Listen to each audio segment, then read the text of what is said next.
I knew this discussion was coming. So, hello everyone. This is Indieheads podcast, retrospective decade cast number what I think it's like 6 at this point, like out of 10. If we're Yes? going in backwards order. Yeah. Yes, today we are going to be talking about the Jeff Rosenstock record Worry. His second solo album, his God, I don't even know what number in terms of like total discography. Dude is all over the place at this point. Like somewhere in between like 10 and 15. Something like that. I don't know, because you got to count ASOB, you got to count Kudrow, you got to count BTMI, Bruce Lee Band. It's like absurd at this point. But yeah, y'all want to introduce yourselves? I'm Jake. And that is me. Great introduction. And I am Nat. Yeah, fantastic start. Rose here, and I like ska punk. One could say I'm an aficionado. I listened to an Arrogant Sons of Bitches albums once. I know what it sounds like.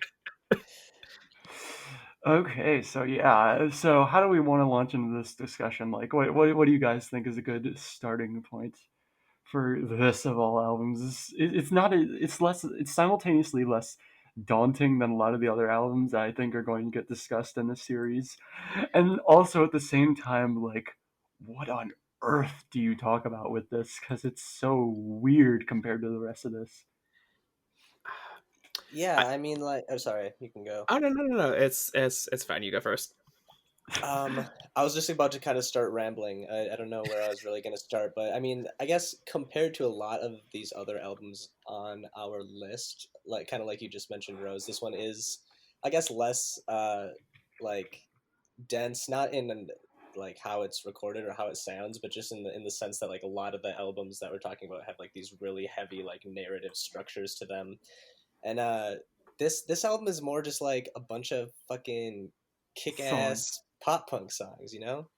Exactly. It is quite crazy, and it's like a fucking roller coaster arc of a album. Like specific, especially when you get to the latter half, the Abbey Road inspired section that everyone knows and loves. Mm-hmm. Yeah. I think my kind of take on it and kind of how I've been approaching it on these re-listens is kind of with the knowledge of both what kinds of solo albums he was doing before this and having post after this being something to kind of compare it to. It still kind of strikes me as like just in terms of looking at it within Rosenstock's own work, probably his like tightest and most coherent solo album. It just seems like a lot of the like narrative ideas and themes behind the songs link into each other in ways that aren't entirely tuned 100% there in some of the other albums, and the flow of it is just, I think, something that he's kind of dialed into here in a way that again, a lot of the other albums that he's released before and after kind of haven't really had quite the same effect of. Yeah, I think in a way it is sort of a culmination of Jeff's career, because it plays into like if you have listened to any Jeff Rosenstock album, you will probably know the themes of his work by now very intimately well. Like anything where he is writing the songs and doing vocals, like you pretty much like I can hit a checklist. It's like, oh yeah, capitalism sucks. I'm really anxious about my life and feel like I'm gonna die at any minute and people will hate me. What else? I mean, that in itself is pretty succinct. I feel like those two themes can be hit pretty easily on like anything up to like Like, you have to do some digging to find an album of his that doesn't hit those things. yeah, like a Jeff led album that does not hit at least one or two of those points. Like I'm literally trying to go down the list right now. I'm like, nope, not that one. It's so funny though. Like Yeah, the thing is, like, some people will argue with you that like Vacation with by Bomb the Music Industry is his best, and that's a totally reasonable take because before that point, it was probably the most I would describe coherent album he had ever made. Like before that, it is like these insane collections of songs that are just like you literally cannot predict what is going to happen in them because he'll throw in like a ska like waltz of sorts like in Goodbye Cool World that suddenly in the middle bursts into a horrible electronic noise, or like with Scrambles there's just like off-key pianos flying everywhere at you at like rapid speeds and you're just like what is going on.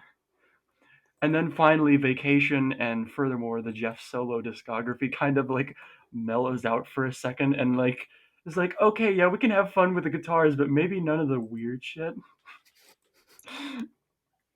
Well, maybe a little of the weird shit with I Look Like Shit, which is his first solo album, and is basically like a bomb music industry light kind of release And a in context fantastic of album, this. by the way. It is a good album Don't sleep on nonetheless. I Look Like Shit. Yeah. Yeah. And then the album that Gavin, if he were here today with us, would tell you is better than Worry. He says that anybody, he has said at one point or another that anybody who likes Worry better than We Cool is a pervert. That is Folks, specifically a statement. folks, I don't trust him, but nonetheless. I would not go so far as to say that, but I will deliver a hot take and say that I agree with the general sentiment in that We Cool is my favorite Jeff Rosenstock project. It's got bigger songs in a sense. Like I think Yeah, like the Worry stands more as a cohesive whole, while We Cool is like, oh yeah, this is like a greatest hits set right here. Like I'd agree with that. fucking that whole opening section with Get Old Forever and You and Weird Cities up to like Beers Again Alone, arguably, or even Hey Allison. Actually, if I just keep going down, it's like literally until all It's blissed out. It's like it's these are nothing but all hits. winner tracks. Yeah, exactly. And then with Worry, it's like this much more sprawling and kind of interesting thing in a way. Like the very first song here is like a weird piano ballad. Yeah, It's considerably slower than like anything other than maybe like two of the last tracks on Get or We Cool. yeah, and We Beg to Explode is actually the first Jeff Rosenstock song I ever heard. So I Me sort too. of got, yeah, Same. it's We were we all introduced to this album? It was like Jeff our introduction with this album. yeah, Yes. yes, Good lord, 100%. makes sense. Yeah. I And I have feel a like in some sense this was like his first big breakout, especially thanks to the wonder boy of emo, Ian Cohen, who has successfully introduced people to like a dozen other bands like this.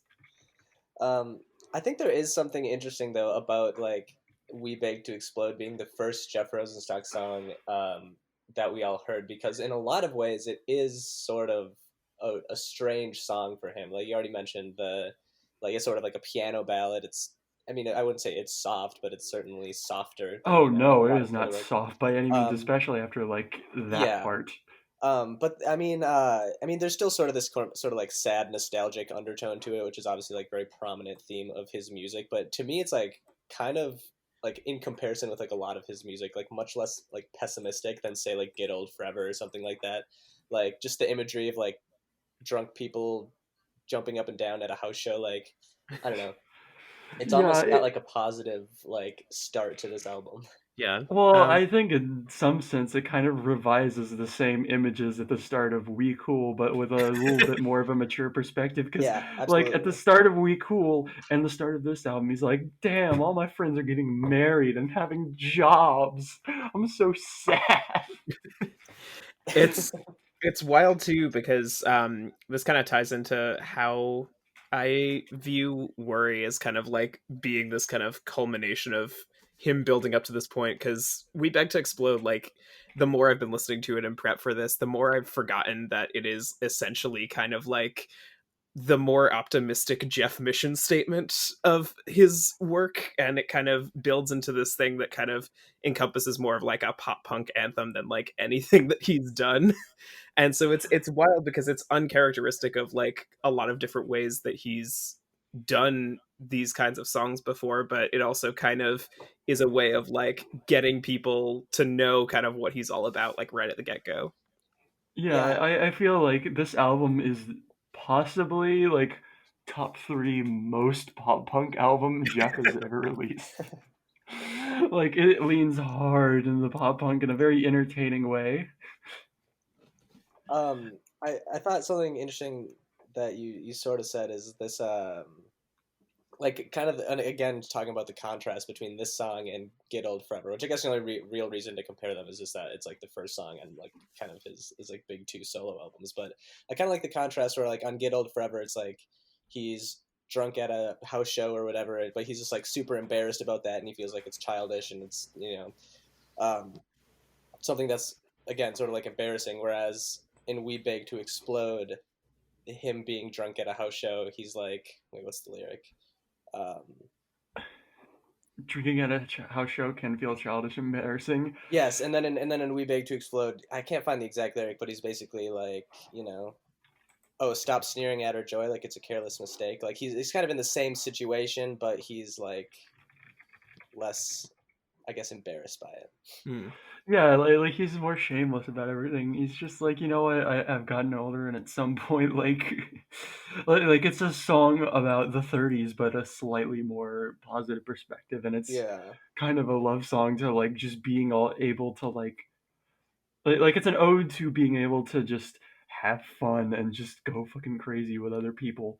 Like literally when it hits the like big crescendo in the middle, like they're starting to like instead of singing about those anxieties, he's just singing about like all these magic moments I've forgotten. yeah,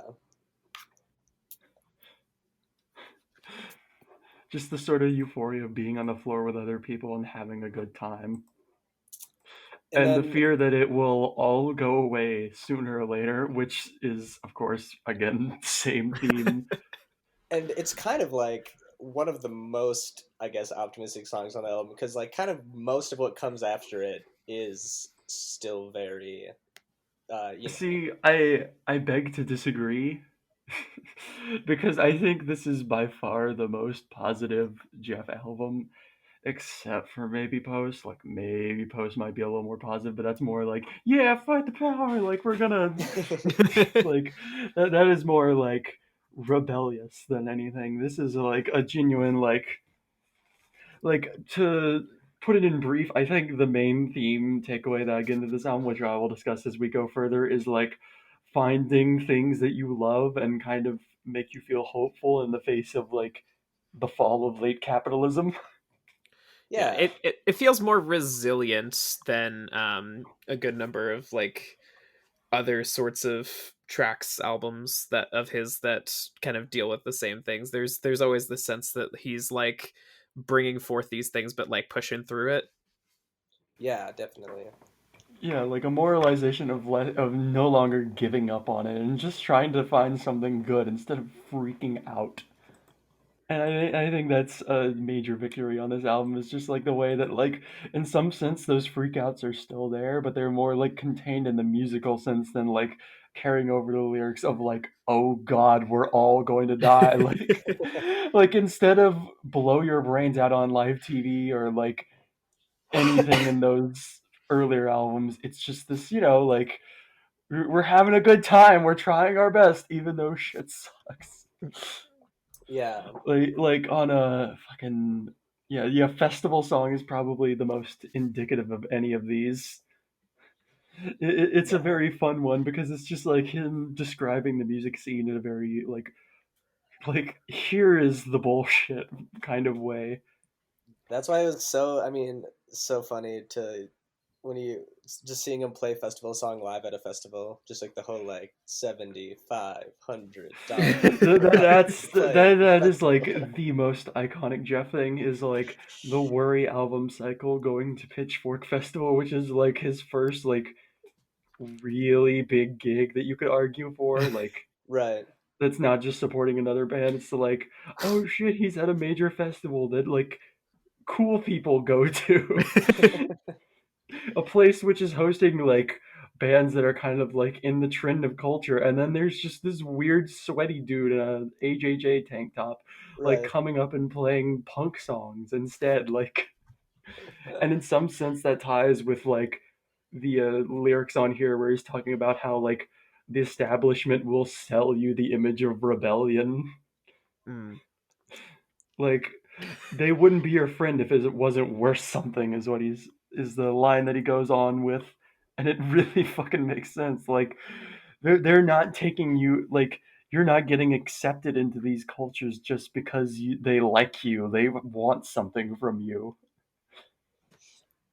Yeah, it's like just such a like just fun little token of irony. Just kind of like, I mean, the whole song is basically him just being like, "Fuck commercialism," like, "Fuck these like sponsorships," and just Well, it's partially like a like one of several songs on this album that is very clearly like kind of going like, oh yeah, fuck Vice for killing DIY venues. yeah.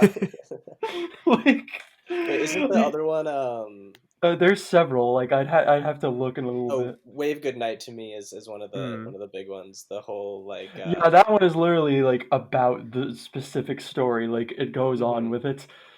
And like of course going back to Pitchfork Festival, which is arguably like the most iconic moment of Jeff's solo career so far.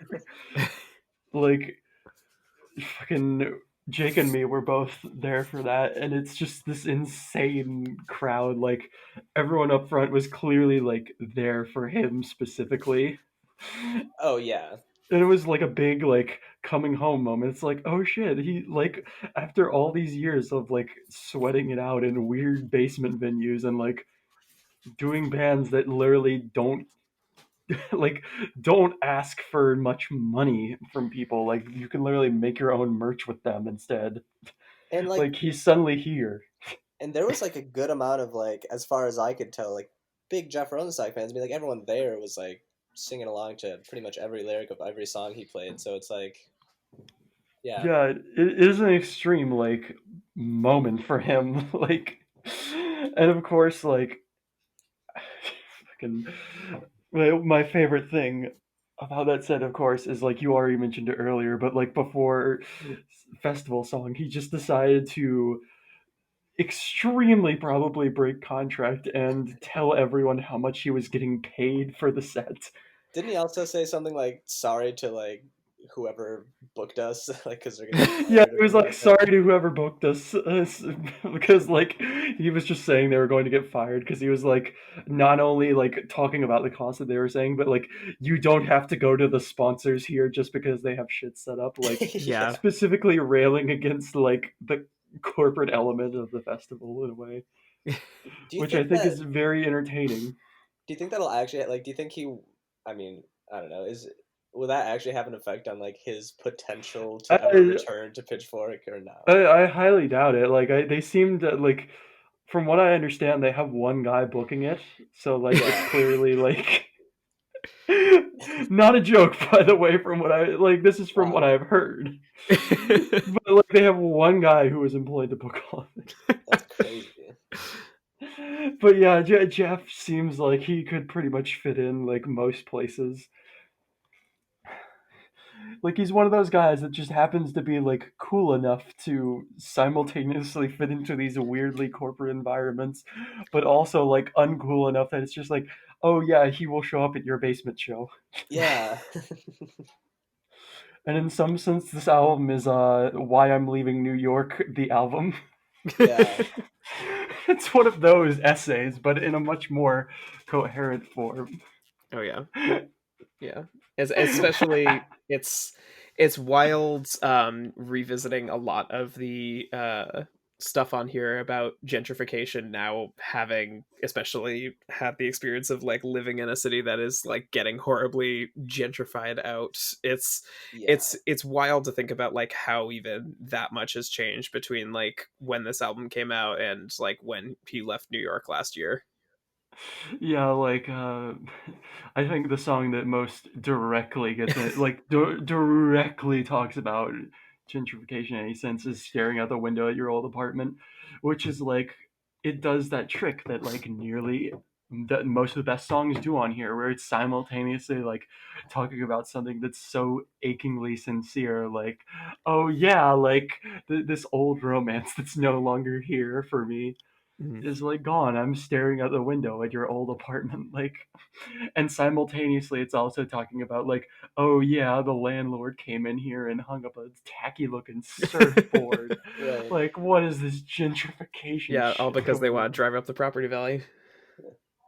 Like, it's just so funny. Just Yeah. the way he managed to multifacet this and like, Yeah. just similarly with fucking blast damage days, which I think is perhaps my favorite Jeff Rosenstock song, period. Oh wow. It's like this just beautiful, like kind of like neon almost with the way the synths in the start, are like Yeah, you know what I mean with the like that little twinkly synth at the start. I like the. This is a really dumb comparison, but I think this is the closest he came to making like a shoegaze song, like in the first place. I was like, huh. Yeah, there's so many elements about the song that I like. Not least to mention the music video starring Chris Farron as I believe it's Mountain Dew. Chris Farron is like in a Mountain Dew outfit. And it's like the most hypnotizing story possible because it's like a genuinely crushing story about friendship. It's so funny. Just oh my god, like that video is essential viewing for this song, even though this is a sincere love song about like the line about these are the Amazon days, we're the binge watching age. It's almost like a parody of like people who are like, oh yeah, this is the real technological moment. Like we're so wrapped up in our phones. Like it feels like almost a parody of that in some sense, but it's also like really serious about it. Like the system, like the line that hits me the most is like the systems we start are destined to fall apart when we let power and greed corrupt our collective heart. Like Jesus, he gets into it on this song. Yeah. I also think this song is like probably the most direct kind of version of what you were talking about earlier, just kind of like trying to remain positive in the face of everything else being really shitty. Yeah. Like this song seems to kind of like hit that sentiment on the head. Yeah. I think that's the thing that really kind of stands out to me. What makes I think Jeff as an artist kind of appeal to me, but also a lot of this album is he's taking these bigger concepts and things that in a lot of people would kind of be like a disingenuous like modern commentary, and he like ties them in things that are just like so achingly like personal and like sincere and roots them in a lot of these things that he wants to hang on to. And I think that that makes especially like the different kind of like buzzwords that he's using in this track kind of they work because they're so thoroughly entwined with the personal. Yeah, like that's this album. That's why I think it works so fucking well, especially in comparison to like other Jeff albums, is because like he's constantly trying to show how like a lot of those anxieties are like tied back directly to these fucking world problems that he just can't escape from. And like other albums he would like try to do it, but those points wouldn't really come back across. It would just read as like a fucking panic attack in a song. Like honestly, except for like maybe something like I don't know, Slumlord, which is its own deal entirely. Like that song is oh Let's lord. to circle back to like Wave Goodnight. To me that's it's been an interesting track that's like always kind of like eluded me on past listens. I think just because of how direct it is among like some songs that kind of sprawl out in a bunch of other different ways. But listening to it back in this, it is so achingly real in the sense that he feels it is purely about Jeff's feeling out of place in this like ever changing like indie scene that is like increasingly giving him signs to not be there. It is very much kind of like a desperate cry from somebody who has been like given signs over and over again that he's not welcome in the particular like scene and the constructions of it that the indie scene kind of is putting up a front of. Yeah, yeah, like fucking like that song getting into the discussion of death by audio, like it is so painfully direct to Yeah. like It, I it mean, also I my like favorite couplet here that like I think the more that I hear it the more just kind of hurts is I wish I didn't hurt, I wish it didn't I wish I didn't care. yeah, and like the lines following that in the chorus, they spent the last 5 years yelling, "Come on, get out of here!" Like they're just like you don't belong here. That's literally just and then what this chorus is saying. just like he bluntly lays it out, like they're pushing you out in the name of progress, selling your memories to the tourists. Like, Mm, Yeah, it's like this violent thing where they're like co-opting the aesthetics yeah, of that artistic scene that they just pushed out in some sense, which is like an incredibly common practice with that kind of gentrification is like making this faux artsy push to it along with like the weird pastel yeah. building bullshit. That is the realest shit just because from somebody from like having gone or been in New York for good spans of time, like the rough trade that's there has an entire room that's just like plastered with portraits of bands playing the Death by Audio farewell shows, while this like very much record store that's kind of upcharging certain things and in this gentrified neighborhood is sitting there. Oh, very true. Going back to blast damage, there's like another thing that I think gets kind of more briefly touched on, but like I really love it just how fucking terrifying it gets towards the end. Like it starts out like this kind of like, oh yeah, like we're kind of going into a delusional haze at this point, like capitalism is overrun and it's weird. And then it's just like by the end he's like screaming about military police and they're like the line literally changes to these are the mass murder days. Yeah. We are the blast damage age, like we are going to be in the effects of this essentially, like we are directly in the impact of it, Yep. and at the same time like there's no way I'm letting go of you, like it's this hugely tender love song in the face of like horrible things, which is just incredible to see. Like uh I want to get the song out of the way because I actually don't like this one because it's very slow and it gets kind of drawn out after a while, especially with that fucking guitar solo. To be a ghost. Do you guys want to talk about this one? Because uh, I don't have a I lot. I like the lyrics. I really like the mm, lyrics, but like I don't know. It's just achingly slow in a place where this album does not need a slow song, or at least not the kind they're going for here. I think this is the longest song on the album too. Yeah, by far. That's the problem. It's like I used to be like, "Oh yeah, to be a ghost, how exciting!" And now I'm like, "Oh, to be a ghost." This song goes on for like 5 minutes. I think 4. 4 minutes is the longest track on here, and I'm complaining about it. I think my biggest hang up with it is it comes after you've got like Staring at the Window of Your Old Apartment, you've got Wave Goodnight to Me, and then that comes right after, and it's the vocal melody in the first half is I think what kind of wears on me most. It's the like kind of repetitiveness of like the exact cadence of it. Yeah, I like do still like the song, but it is the one where like my brain I can kind of feel the focus drain, and it's actually the back half of it where I'm more interested in, just because there's like yeah, that like slow almost kind of like it feels a little like one of the record's most like lo-fi moments, because it's kind of feels like this bedroom recording of him overlaying all these different vocals. yeah, it's very interesting because like one thing to note is like so the production of this album, all the gang vocals got recorded separately from the like actual record stuff. Like they specifically asked a bunch of fans to come into the Side one dummy storefront.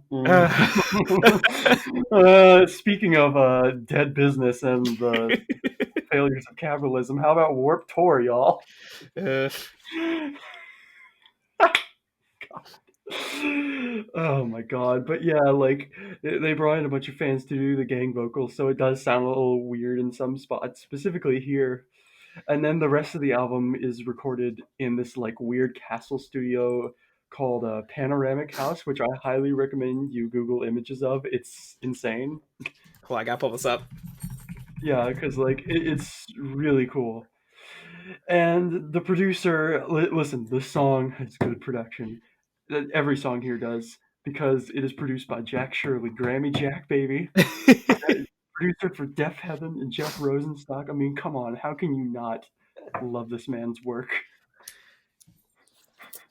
I suppose just real quick, circling back Go ahead. to be a ghost. I guess it is sort of. I guess it could have definitely been pared down, but I like that it's here in the sense that you get that cool like while you're alive callback. Yeah. Um, I feel like it kind of fills that role, but Yeah, but I feel like the initial song could have had a better purpose. Like, yeah, I feel like again, this goes back to like how this album also harps a lot on police brutality and the militarization of like policing in general. Like some of these lines do would seem kind of corny if he weren't being so fucking serious about it. Like no one will listen up until you become a hashtag or a meme. Like yeah, it's a genuine thing of like like your suffering won't be visible unless it's spread wider beyond you, I guess. Mm. Which is a very grim thing to think about. yeah. And I guess this song sort of also ends on that same sort of optimistic, like you know, um, kind of like fuck off. Yeah, I feel like this song would definitely fit on Post, which probably explains why I hate it. Oh no. I don't hate Post, I just think it's like so boring compared to his other albums. Yeah. Yeah, I do think that there is something interesting at play here, to bounce off of what Jake is saying about like this particular track is him almost kind of like I kind of read it as like him almost kind of giving like a pep talk with like these all these different like outside forces are like essentially like diminishing people's stature, and then he's the one who's saying you have power when they're not expecting anything.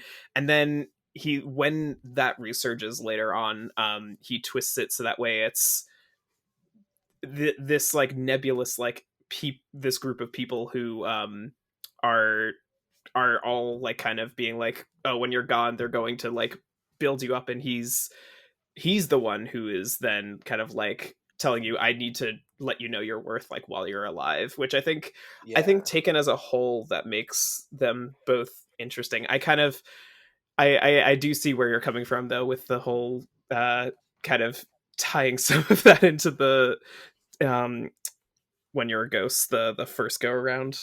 Yeah, like I feel like the more you sit with it, the more you realize that this song kind of doesn't work if he didn't include "While You're Alive" later on, because otherwise it's just like this kind of slow, weird one. It's just like, it's okay, and like, but it works so much more brilliantly because the themes kind of wrap around in that sense with "While You're Alive." Like the movement doesn't just sit with the victims; it's like the people who move beyond that, Yeah, it's and kind of like interesting. also complaining about people on the internet who are fucking cop apologists. Like, Yeah, what is wrong with you people? it's kind of interesting too, because the more I've been like sitting with this recently, the more I'm realizing, and I think we could get into this when we talk about the medley as a whole, is that so much of the medley just mirrors like beat for beat the structure of the first half of the album. It is, and like that comes basically at exactly the point where the first part of that song comes. It's kind of wild how that works, because it becomes then the whole like kind of culmination of the record in a sense. Yeah, like it is very much a ride through both the album and Jeff's career because it's literally like that second half is basically just like if you have ever wanted to experience just like It's like you're playing Jeff Rosenstock's discography on fast forward. Yeah. And I think we can talk about it now because it is worth talking about in any sense. But like, starting with Blast Damage Days, there is a sieg at the end of it into Bang on the Door, which is this very quick and I guess like extremely obvious pop punk song. Like literally, it's just like he's immediately screaming out of the gate. Like I love this song. I just like relate so hard to being like paranoid while high, sitting in my apartment at 2 a.m. Like, I don't know. It's it just bangs Yeah. on the yeah, door. it's another great song for justification because it's like, he feels like at any minute he could get kicked out of his house for some stupid cause, and he's just like constantly paranoid. Like there was a bang on the door, just repeating that over and over. Yeah, and Like phone numbers that he doesn't know are calling him. yeah, and there's I think we had wanted to talk about that bridge, which to bounce off of what Jake is saying is also like just peak like what me like punk ass me living in like towny territory is like, where it's just these scores of people who are all just kind of like this like different type of person than you, just kind of like giving you looks that you're just wondering just what they're thinking about you. That bridge absolutely fucks, especially like the musical where like all the instruments kind of drop out and it's suddenly just like this really simple like boom boom boom Yeah, just boom with the bass. boom boom boom boom boom boom and like the drumsticks are just clicking. It's just this crazy little machine and that just immediately kicks back into the melody and like then you get Rainbow, which is the perfunctory ska song on here. It's been a while since Jeff has done ska songs in any sense. Like literally, I think yeah, Adults would be the last time that there was a proper ska song on a Jeff album. It's just a And ska song about how landlords are shit. Like, it's the most on brand Jeff Rosenstock. unless you want to count like something on "I Look Like Shit," like I don't know, like the Yeah. Dishes cover. Yeah. Yeah. Rainbow is just this really like once again landlords, eviction, and gentrification. It's just like this rapid fire run, like him listing all the reasons that this shit sucks. Yeah. Like the way he describes it, like progress reaching down from the sky. Like I love that. It's just like, oh yeah, so this is how poorer people get evicted. It's just progress reaches down from the sky like a hand from God. It's something like as in something that you can't control, and I think that's really fucking brilliant in a way. Oh yeah, and like similarly, like what I was talking about before with the fucking pastel colors, like when he talks about how everything gets like painted up, like there's a storm cloud pissing rainbows on the cubes. Like, good lord, just such vivid and ridiculous in imagery. And it's just like, I can imagine like every apartment in like kind of like downtown college areas looks like colorful like cubes. That's like just such an accurate portrayal of like how that actually looks in real life. Like, there's a bunch of if you go on like the Genius page, like there's just a bunch of pictures of like this exact kind of apartment that he's describing. You're like, oh Because yeah, like literally I all actually do gentrified see this neighborhoods fucking have the everywhere. exact same look. Yeah, Yep. exactly. There is no difference between any of these, and that's like something like I've studied historic preservation a little bit, and like that's the major crisis of like modernization is like there's no real character to these buildings in the same sense that like the structures that we have now, They like all just look like those like colorful like children's building blocks that you like stack on each other. with like little lights surrounding them or something like that. Yeah. And I think equally like the next song is Yeah. if ska wasn't enough for you, we have hardcore now. Like literally just a solid like how many seconds 30 seconds. can 30 seconds of screaming. Ugh, love it. And like you like the first few times you listen to this, you will probably not understand a goddamn word he's saying, but you'll just be like, okay, yeah, that sounds great. I But don't think like you. when you Yeah, read into it, it's like real shit. I don't think you can ever understand what he's saying unless you're like actually reading the lyrics. Like, But like the ones in power built a dream on guarantees of luxury and sold it like it's magic to the poor. Like they give you that idea of like the like he's talking about like the bootstrap theory, where it's just like if you just work a little bit harder, you'll be able to have this image that we have. Like it's like the idea that like yeah, these people like keep telling you that they didn't have anything to help them, that they're like self-made, but like in reality, it's just this complete bullshit that they're selling you. Whew, man, that one is fucking exhausting, just like on its own. Like, and then next up, possibly the best titling on the album, yeah. Hellhole, or in all caps, Hellhole. Like, I kind of like the jarring contrast uh between Planet Luxury and Hellhole. Like it almost feels like, I mean, granted the first three songs of the medley account for like 2 minutes, but it almost feels like kind of like the second half starts with Hellhole, just kind of Yeah. how it sort of oh yeah, drastically it feels like a changes. very jarring. Like you kind of get smacked to a halt at that point. Yeah. Like, and in some ways, like kind of return to like the slower ballad stuff at the beginning of the album. Like it feels a little bit like We Beg to Explode, where it's just like like we don't have to accept this. Like we Yeah. are ready for this shit. It's like I don't want to give my money to some fucking asshole. He is right. I don't want to give my money to assholes. I think what's interesting about this one too is I love how it kind of starts with this kind of like slower, almost kind of like it's almost kind of like at like a waltz like tempo, and then it like suddenly chugs and speeds up at the end and goes like Yeah. right to the next one, and it's kind of like just as soon as he's like kind of like going down and kind of like bringing everything down, he's kind of like picking it back up again and kind of bringing the energy back into it.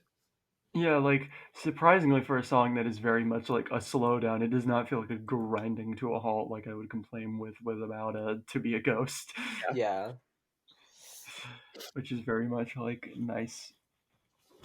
Yeah, and then June 21st, like in case you were wondering, like, oh god, is this album gonna go slow now? It immediately picks it back up into this like very like sunny sort of pop punk song with glockenspiel and everything, which is Yeah. ever rare on this album for that matter. Apparently June 21st is like his The day wedding that date. Jeff and his girl and Christine got married, yeah, like Yeah. that makes 100% sense. Yeah. It's just an interesting little fact. But yeah, it's Um sort of this moment of like, oh yeah, the sun is back. Yeah. Now it's 84 degrees forever. Yeah. And then what's next? Is next Fuzz? the A fuzz, fuzz. which is arguably like probably the least interesting one on the Yeah. thing, even though it is also about fucking a lot of the same. Like the thing is, this album grinds the themes into the dust. Like it Mhm. makes sure you know what you are hearing here. Like he wants you to come out of it knowing what he is talking about. Yeah. Well, He does not bullshit around.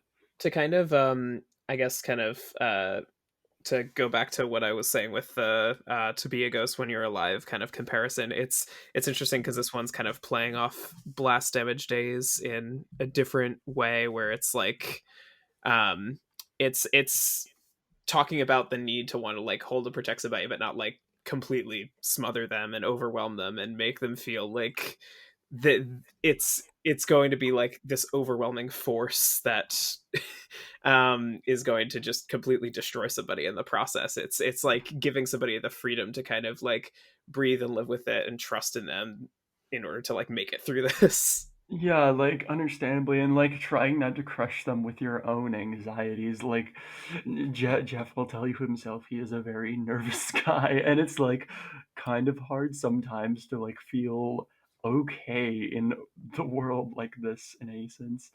And like this song especially just feels like a very direct like I am a nervous person, but I have to like not fucking overwhelm everyone else in my life with it. And in the same sense, it's also about police brutality again. Yeah. Like literally, like the riot squad protection force. Like in case it was not direct enough. And then finally, like I feel like the last I always kind of bundle the last two songs together in some sense because they feel like the big Yeah. moment where it's just kind of like this is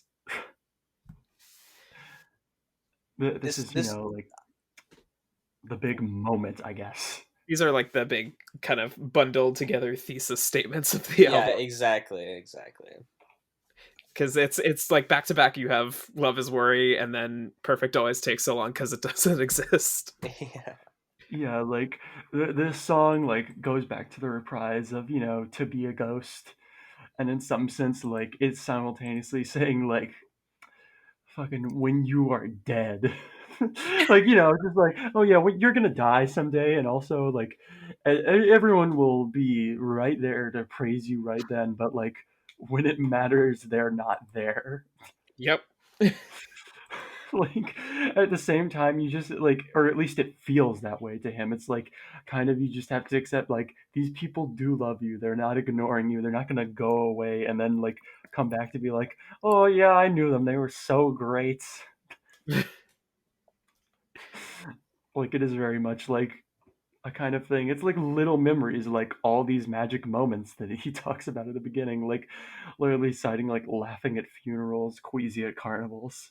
Right. Well, it's the Love Is Worry thing both kind of ties into the fuzz and the sort of like need for protection, but I think it also here ties into just loving and caring for like friends in your life to the point where you have that level of anxiety of being like, oh god, do they hate me, are they avoiding me? And it's kind of, I think it works in like those different capacities of kind of having this amount of like care for people in your life and just worrying about them, and with that comes like how they think about you.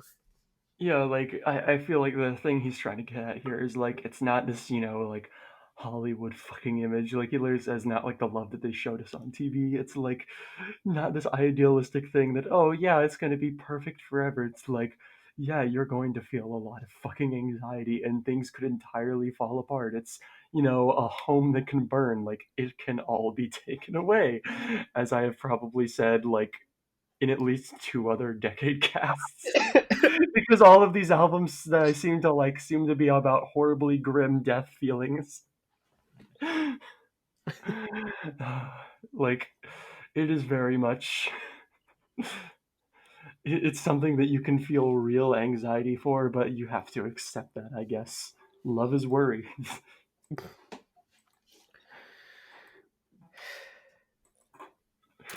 And then perfect sound whatever. Yeah, Perfect Sound, whatever, which is a sort of joke off of the Pavement EP, Perfect Sound Forever. It's more of like a, oh yeah, Perfect Sound, whatever. Like it doesn't matter in some sense. There's that documentary you were mentioning earlier.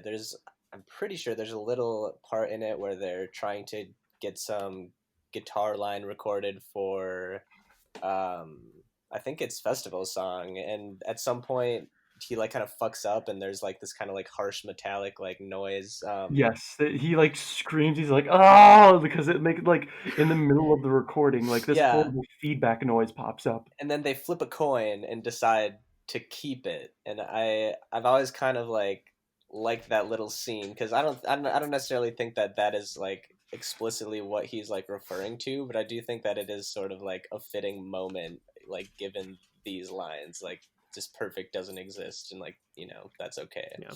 And that's I think that ties into just his embodying ethos as an artist, like from start to finish. And like while this record is like more polished than like previous efforts, it's the fact that he kind of like returns to that, like even just like on the follow-up on Posts where he has like songs that are just like very intentionally like lo-fi. It's something that I think is like just circling in his head at all times. Yeah, like he very much does not care whether it's like a perfected idea or anything. Like he will just throw in whatever he wants if he feels like it. Because, like again, this literally ties into like that line I was talking about in the previous song. Like, like a perfect love doesn't exist or anything. It's just like this, like there's always going to be anxiety in it, and I'll find better words than I'm sorry. Yeah. Like he wants to make these things idealistic with people, but he can't because like when I'm shaken awake by regrets, I'll try to just get back to sleep, instead of fucking worrying. Mm. Because again, like that perfect life that he wants to imagine for himself doesn't exist.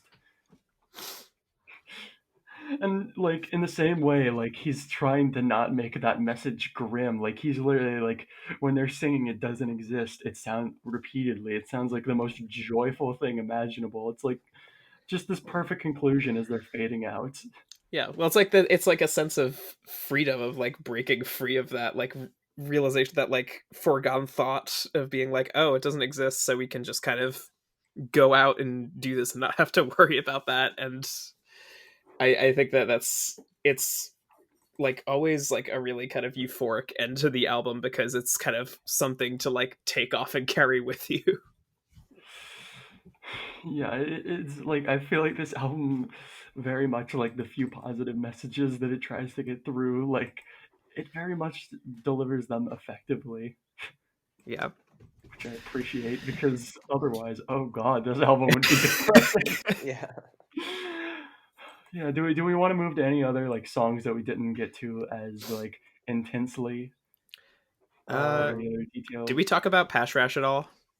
No. No, we didn't discuss Pash Rash. I don't particularly have much to say, other than, again, it's kind of like, if we're looking at this as like right off of the bat, he's trying to like equate people with like everything that it's about. Like there's no better way than starting it off with, I've been doing this for half my life, Yeah. and just immediately launching into this whole idea of like how he's been kind of like working in these like very DIY underseen communities, and he's doing it more for like the love of it than any sort of fame or acclaim, or like working within the scene. Yeah, fuck the haters. They've overrated self-respect. Like you don't have to be cool or anything to do this, which is like sort of the grand irony that this became like the album where he's like finally becoming like a thing for people. Like he's actually popular now. Is like the album where he's very directly saying like I don't give a shit about being cool, And, which I think is fucking amazing. It's just like wonderful. um, I suppose just kind of touching on another song that I don't think we mentioned is I'll just give a quick shout out to I Did Something Weird Last Night. Maybe I would say this is maybe like the catchiest song on the album. I mean, Mm. yeah, it is like there are many elements about this song, and I could go into like a lot more of the musical elements on the different songs. Like, just there's so many little bits on this album where you're just like, Yeah. oh wow, that's like great songwriting right there. Like, Yeah. this is a really this song in particular has so many like instrumental ideas, like that weird kind of wrangly guitar that's like, like Yeah. it's this weird kind of I don't know It's how to describe it. It's like Western almost, like fucking Western soundtrack. Yeah, it's also what's wild to me is I was just kind of like rattling off all the different like vocal melodies that are going on in that one. There are like at least like three distinct like different kinds of vocal Yeah. melody in that song that just all stick in your head, from like the beginning to the Also, it's kind of got like a cute sentiment, like wondering if his date enjoyed the date as much as he did, and just overall being extremely insecure. But it technically has like a real life happy ending. So I think it's like about his like now wife. So it's kind of like, oh, Yeah, in some sense, it's probably the most direct fucking love song, and it even yeah, includes like a little allusion to that theme that we keep talking about, where like I was preoccupied with how the magic would end. Like he's still constantly racked up with that anxiety of like, oh god, it could all be over in a moment. Like right, yeah. he's preoccupied with that instead of like living in the moment of that joy. Yeah. Mm. And like another element of the song that I like is I don't remember. I think it's like second ver second verse of the song. Like it gets into that one really chugging type of guitar that a lot of punk songs do. You know the like that kind of. I love that little touch. I don't know why. Just the way they switch it up between verses. Uh, So so many if other little elements that I love. if my notes are correct here, I think the only song that we have not explicitly mentioned is Pietro. Pietro, 60 years old, which is just like this nice You little know, story. Like for a while, I thought it was originally like part of the like. I didn't read Genius stuff because like typically I avoid that site because it's really stupid. But it is. like I originally thought it was like because apparently around this time he was talking about a lot of this scrap musical project that he wanted to do with Chris Gethard, where he wanted to write a musical, and this sounds like something that would fit into a musical really well. Mm. Yeah, it sounds like the like grand sweeping intro to like Yeah, like like the character curtains song. opening. Yeah. Like a character song for Pietro, who is just this guy that was in the courthouse while Jeff and Christine were trying to get their wedding papers sorted. Which I think it's really cute when you read into the lyrics too. Like will you wait with me and keep me warm in the cold? Yeah, it's very much like him placing his own sorts of desires and wishes and like what he hopes for like himself onto this person that he sees that hope in. Yeah, and that's why it does so good when it ties into I did something weird last night Yeah. immediately after. It's like that perfect kind of like, will this last for like I hope this lasts forever like this right before the song that's like, oh God, is this gonna last forever or no? Yeah. I hope that we feel the same. It's just like this album is like through and through a very easy to understand album that has so many intricate little flourishes that benefit it in a way, like both lyrically, like like here's an album that is about the fall of late stage capitalism and love simultaneously, and that, but also here's all these dozen other nuanced ideas that manage to get in slowly, like with festival song talking about selling you your commodifying the very rebellion against this thing, Yeah. and then other songs getting into more nuanced details, and then just like the songs like all have a basic punk palette behind them, like these are pop punk songs, but then also there's other touches, like here's some like chuglin little guitars or like a ska song or Yeah, glockenspiel, like glockenspiel. little touches, and that I think is the brilliant thing is like Jeff here more than ever is working with immense detail, and that's probably why it's his best, but like still. Mm. Yeah, anything else y'all want to say about it? I am like, I'm talking myself hoarse here. I feel pretty good.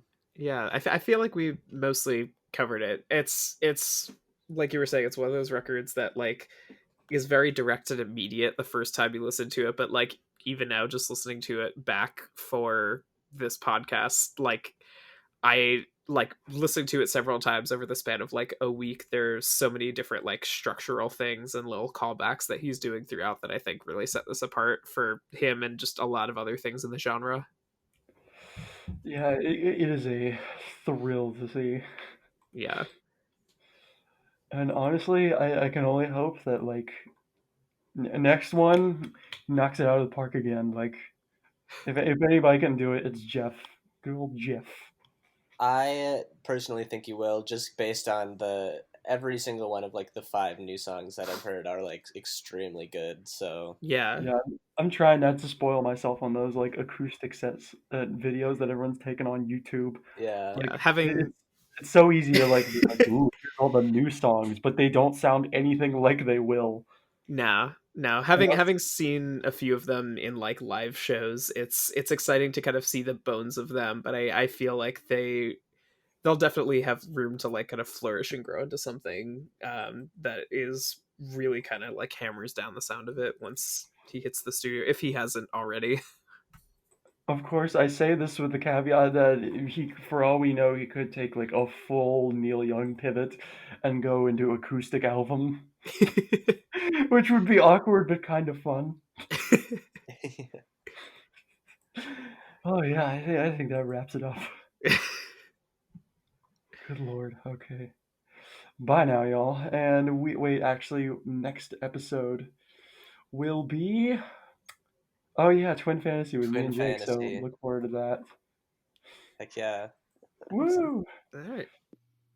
Okay, hang on just 1 second. Of course, they talk about the Twin Fantasy podcast, which is already out now. It was out last week. So you can actually go listen to that right now if you haven't already on all your podcast feeds and on the YouTube and whatnot. So hey, Twin Fantasy Podcast is already out.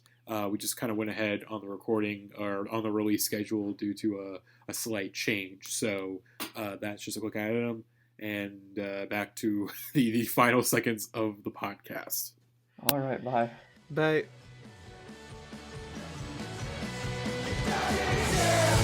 Bye.